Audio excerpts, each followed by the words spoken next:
5 సెంట్లు భూములు ఇచ్చిన మహానుభావుడు. ఇది బత్యం సుబ్బారావు గారు మాత్రమే ఈ భూములు ఇవ్వడం జరిగింది.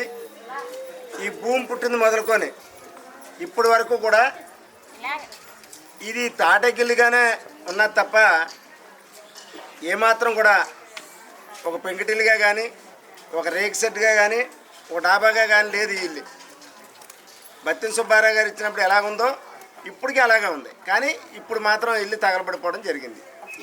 అయితే మేము చెప్పేది ఏంటంటే ఈవిడ బూర్తి మిరియమ్మ అని చెప్పేసి ఈవిడ భర్త ఇద్దరు ఉండేవారు. తర్వాత పిల్లలు పుట్టారు. ముగ్గురు ఆడవాళ్ళు 2 మగవాళ్ళు ఉండడం జరిగింది. అయితే ఇక్కడ తాటగిల్లోనే ఉంటే కోడళ్ళు తెచ్చినటువంటి సామాన్లు, 2 కోడళ్ళు తెచ్చిన సామాన్లు చాలా ఎక్కువ మెటీరియల్ ఇక్కడ ఉండేది. అదంతా కూడా కాలిబూడిద అయిపోయింది. వాళ్ళు కూడా ఇక్కడ లేకుండా వాళ్ళే వెళ్ళడం జరిగింది. ఇప్పుడు మా ఉద్దేశం ఏంటంటే ఈ సామాను అంతా ఇచ్చాం, ఇక్కడ ఏం చేసుకుంటారు, ఎక్కడ పెడతారో నాకు అర్థం కాని పరిస్థితి. ఏదో అద్దెంట్లో అన్నా సరే అందాక వాళ్ళకి కావాల్సినటువంటి మెటీరియల్ అంతా మనం అందజేసినట్టయితే కొంత కాకపోతే కొంతైనా మెరుగవుద్దని చెప్పేసి ఉద్దేశంతో వాళ్ళకి కావాల్సిన మెటీరియల్ ఏది ఉంటే అది అన్నీ కూడా తెచ్చాం. ఇంకా చాలదనుకుంటే ఇంకా అన్నీ తేవడానికి సిద్ధంగా ఉన్నామని చెప్పేసి తెలియజేస్తున్నాం. అంటే ఇలా మెటీరియల్ ఇవ్వడం కంటే ఇల్లు కట్టుకోవడానికి కావాల్సినటువంటిది ఇటక్ కానీ సిమెంట్ కానీ, అంటే రాజమండ్రిలో ఉన్నటువంటి దయగల దేవుళ్ళు అందరూ కూడా, మహానుభావులు అందరూ కూడా మరి వాళ్ళు ఒక ఇటుక్ కానీ ఒక రేక్ కానీ సిమెంట్ కానీ లేక ఇల్లు కట్టుకోవడానికి మార్గం ఇప్పటికైనా సరే చేసినట్టయితే వాళ్ళ కుటుంబం ఇందులో ఉండడానికి బాగుంటుంది. భర్త కూడా చనిపోయాడు, చాన్నాలైంది. అలాంటి కటికి పేదలుగా ఉన్నటువంటి వాళ్ళకి ఇల్లు కట్టడం అనేటటువంటిది చాలా అవసరం.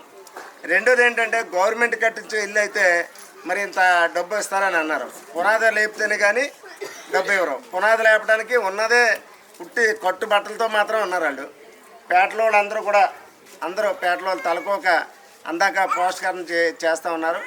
ఇప్పటికైనా సరే ప్రభుత్వాల మీద ఆధారపడకుండా స్వచ్ఛంద సేవా సంస్థలు అంటే ఆవిడ ఒక బుక్ కూడా ఇస్తాం, ఆవిడ చేతికే డైరెక్ట్గా ఇచ్చినట్టయితే ఆవిడ ఏ ఇంటికి కావాల్సినా ఏది కావాల్సినా సరే వాళ్ళ పేరు రాసుకుంటారు. ఈ పేర్లన్నీ కూడా మేము ప్రకటన చేస్తామని చెప్పేసి తెలియజేస్తూ మరి ఆవిడ ఇల్లు కట్టుకోవడానికి మార్గం ప్రతి ఒక్కరు సాయం చేయాలని చెప్పేసి దయగల మహానుభావులు అందరికీ కూడా రాజమండ్రిలోనే కాదు ఇక్కడ ఈ వీడియోలో ఉంటున్నటువంటి ప్రతి మానవులు కూడా ఆమెకు సాయం చేయాలని చెప్పేసి నేను కోరుకుంటున్నాను.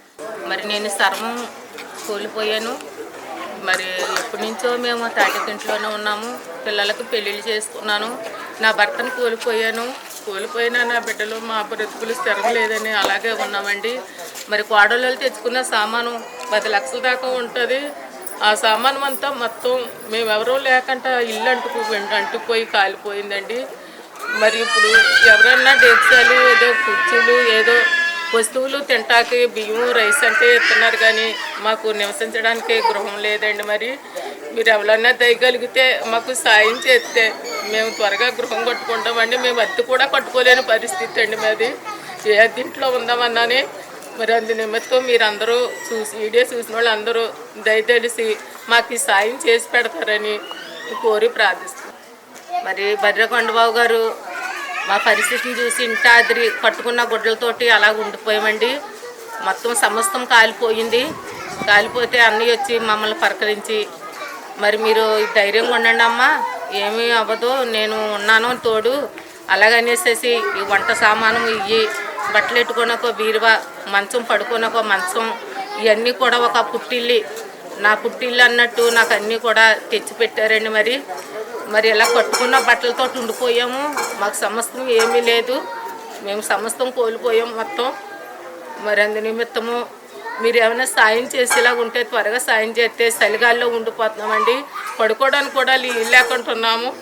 ఎన్నాలని ఎక్కడ పడుకుంటామని అలాగే ఉండిపోయామండి. మరి ఎక్కడో దిక్కుని తలదాచుకుంటున్నాం, చర్చి ఉంటే చర్చిలోని. మరి అందు నిమిత్తం మీరు ఏమైనా సాయం చేస్తే త్వరగా ఏదో గృహం కట్టుకొని అందులో ఉండడానికి మీరు తోసిన సాయం చేయండి.